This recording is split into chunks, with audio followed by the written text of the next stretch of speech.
Christmas, when all through the house, not a creature was stirring, not even a mouse. The stockings were hung by the chimney with care, Oh, you can turn it off. in hopes that St. Nicholas soon would be there. The children were nestled all snug in their beds, while visions of sugar plums danced in their heads. And Mama in her kerchief and I in my cap had just settled down for a long winter's nap, when out on the lawn there arose such a clatter, I sprang from my bed to see what was the matter. Away to the window I flew like a flash, tore open the shutters and threw up the sash.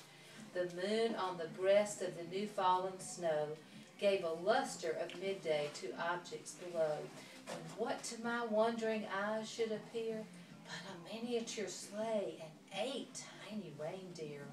The little old driver, so lively and quick, I knew in a moment it must be St. Nick. More rapid than eagles his coursers they came, and he whistled and shouted and called them by name. Now Dasher, Dancer, and Prancer and Vixen, on Comet, on Cupid, on Donder and Blitzen, to the top of the porch, to the top of the wall.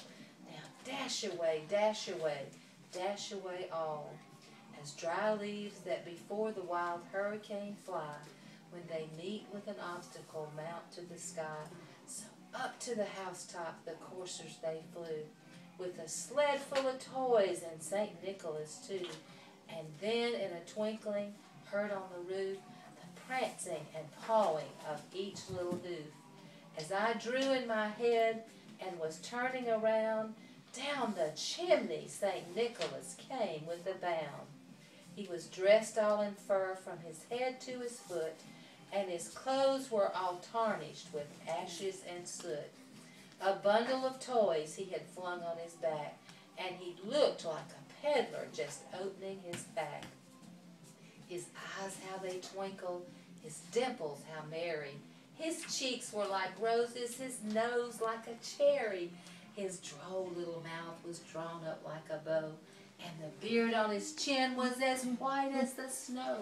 The stump of a pipe he held tight in his teeth, and the smoke it encircled his head like a wreath.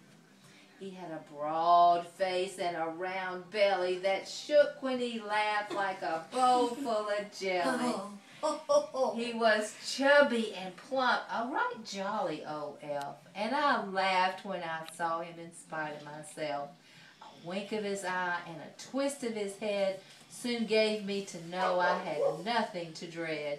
He spoke not a word, but went straight to his work and filled all his stockings, then turned with a jerk, and laying his finger aside his nose, and giving a nod, up the chimney he rose. He sprang to his sleigh, to his team gave a whistle, and away they all flew, like the down of a thistle.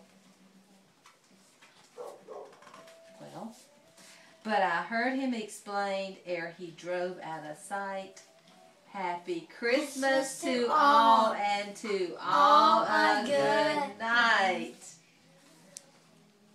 Yay. The end. Thanks to the